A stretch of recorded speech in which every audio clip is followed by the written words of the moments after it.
Desa Karanguni tampak seperti lukisan yang terlalu sempurna. Sawah membentang luas, mengelilingi desa seperti dinding hijau kekuningan. Padi berdiri tegak, padat, dan seragam. Tidak ada batang yang roboh, tidak ada bagian yang rusak. Bahkan parit-parit air mengalir rapi tanpa bau busuk. Semua terlihat sehat, terlalu sehat. Wira merasakan keganjilan sejak pertama turun dari motor sewaan. Udara desa terasa berat, bukan karena panas, melainkan karena sunyi yang menekan telinga. Tidak ada suara anak-anak bermain, tidak ada teriakan penjual keliling. Bahkan anjing-anjing hanya duduk diam di bawah rumah panggung, menatap kosong ke sawah. Hari itu masa panen. Di desa lain, panen berarti tawa, musik, dan asap dapur yang ramai. Di Karanguni, panen seperti upacara pemakaman yang dilakukan berulang-ulang. Para petani memotong padi dengan gerakan perlahan dan seragam. Tidak ada yang saling menyapa, tidak ada yang menoleh terlalu lama ke sekeliling. Mereka bekerja seperti sedang diawasi. Ketika Wira mengangkat kamera, seorang ibu tua menghampirinya, menarik lengannya pelan. "Nak, jangan bikin sawah merasa diperhatikan kalau panen terlalu ramai." Ada yang ikut pulang. Nada suaranya tidak mengancam, hanya lelah. Seperti orang yang sudah terlalu sering mengingatkan. Menara bambu itu berdiri tepat di titik tengah sawah, seolah menjadi poros dari seluruh ladang.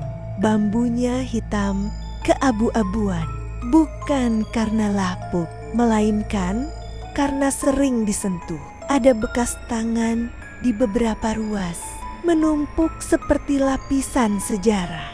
Di puncaknya tergantung lonceng besi besar, lebih besar dari yang dibutuhkan. Sekadar alat pemanggil panen.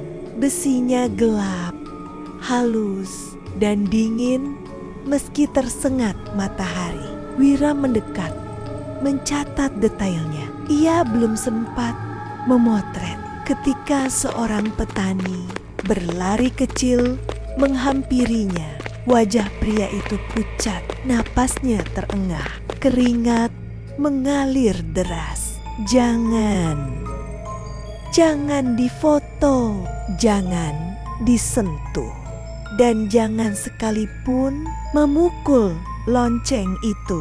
"Kenapa?" tanya Wira. Petani itu menoleh ke arah sawah bagian timur. Di sana padi tumbuh jauh lebih rapat, tidak wajar, seperti sengaja disempitkan, dan di sela-sela batangnya Wira melihat sesuatu yang membuat dadanya mengencang. Bayangan-bayangan tinggi berdiri diam, tidak bergerak meski angin berdesir. Ketika Wira berkedip, bayangan itu lenyap. Petani itu sudah pergi. Pak Suro, kepala dusun, menyambut Wira dengan senyum tipis. Rumahnya menghadap langsung ke sawah. Jendelanya besar, tanpa tirai.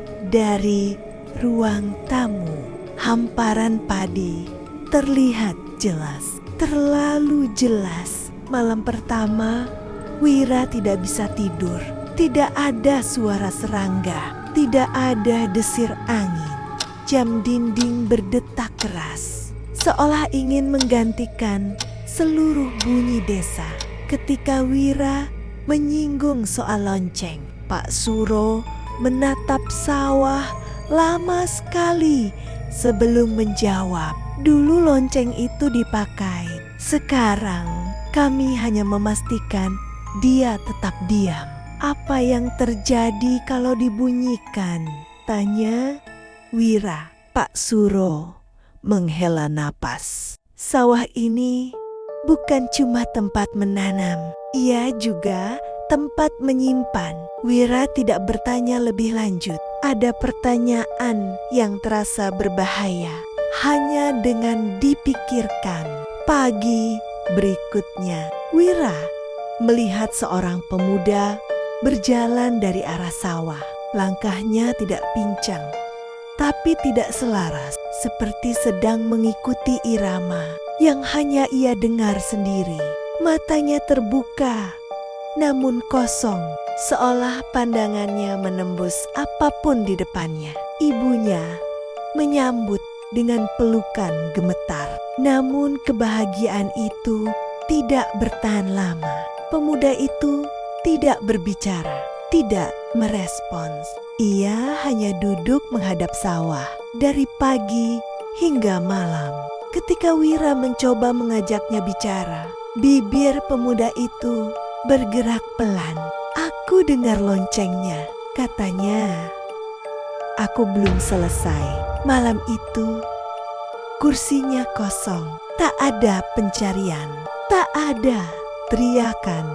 Sawah di belakang rumah itu tampak lebih hijau keesokan harinya.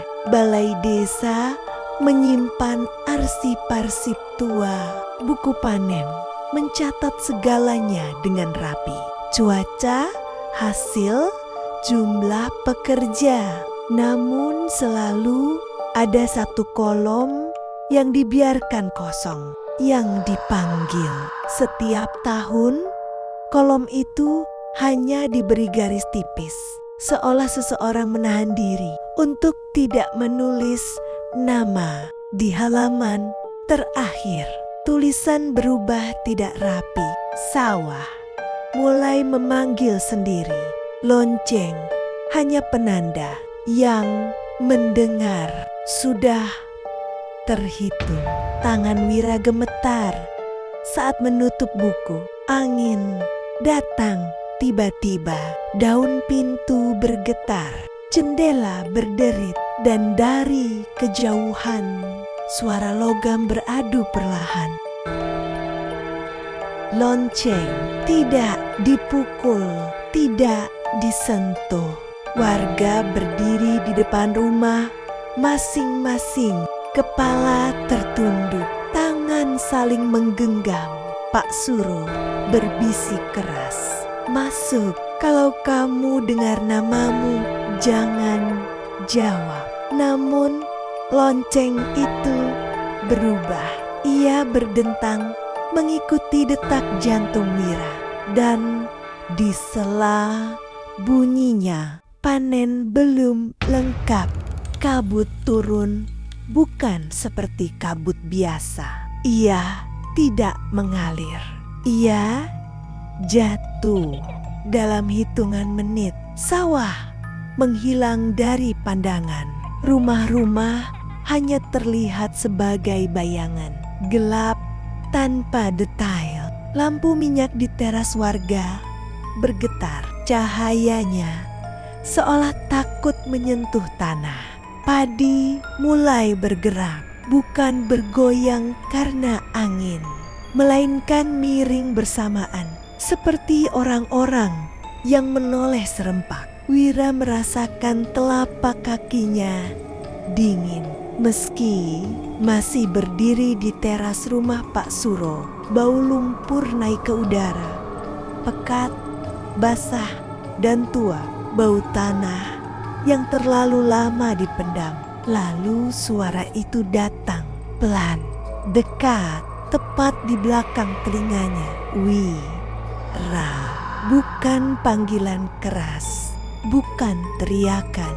Nada itu seperti seseorang yang sudah lama mengenalnya, tahu cara memanggil tanpa membuatnya takut. Kaki Wira bergerak satu langkah ke depan, tidak terasa seperti keputusan, lebih seperti refleks. Di dalam kabut, bayangan-bayangan mulai tampak jelas. Mereka berdiri di antara padi, tinggi, diam, dan terlalu banyak. Beberapa tampak menunduk, beberapa menghadap lurus ke arahnya. Tidak ada wajah, namun Wira tahu mereka sedang memperhatikannya. Sekali saja lihat hasil panenmu. Suaranya kini datang dari berbagai arah. Dari kiri, kanan, bahkan dari bawah. Seperti tanah ikut berbicara.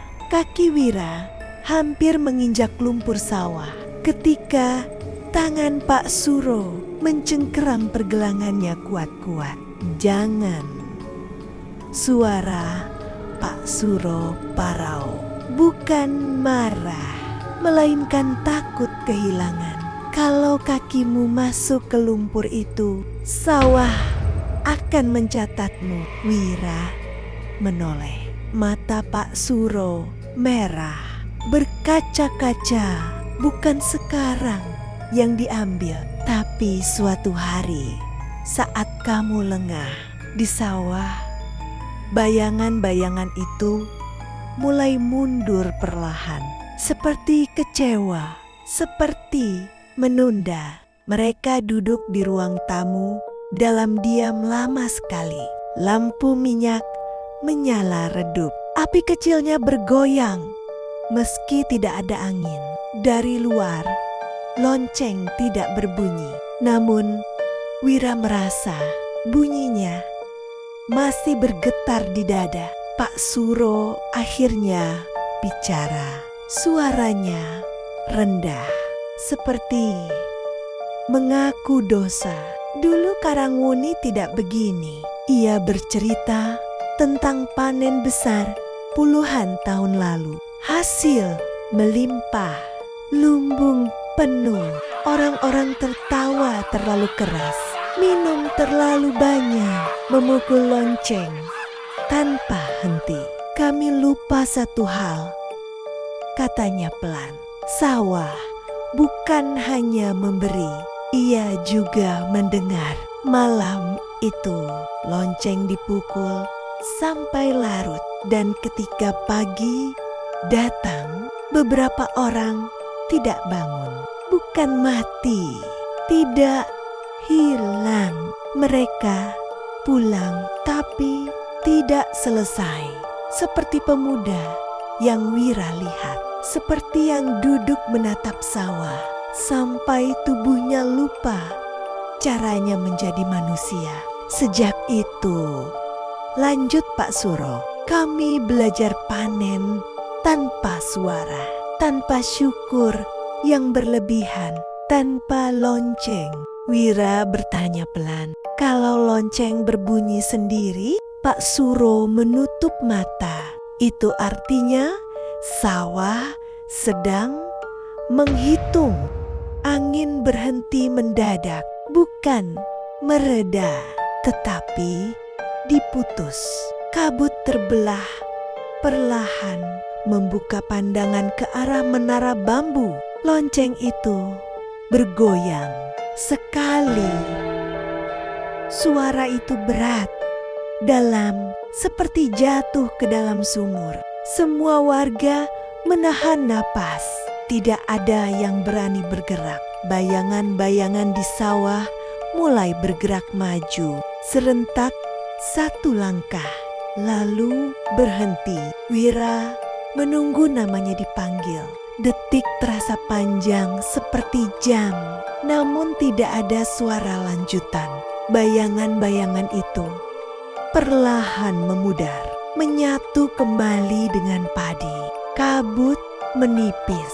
Pak Suro menghela napas panjang, hampir terdengar seperti tangisan tertahan. Kamu lolos, katanya. Tapi ingat, sawah tidak pernah lupa. Wira meninggalkan Karangwuni pagi-pagi sekali. Sawah kembali tampak biasa. Petani bekerja dalam diam. Tidak ada yang menoleh saat ia pergi. Di batas desa, Wira menoleh sekali lagi. menara bambu itu masih berdiri. Loncengnya diam, namun Wira merasakan getarannya, bukan di telinga, melainkan di tulang dada. Bertahun kemudian, di kota, saat Wira berdiri di ladang penelitian modern, tanah di bawah kakinya terasa sedikit lunak seperti lumpur sawah. Dan dalam keheningan itu, ia sadar Karamuni tidak menolak orang luar. Ia hanya mencatat siapa yang hampir ikut menanam. Dan suatu hari saat panen lain datang, catatan itu bisa dibuka kembali.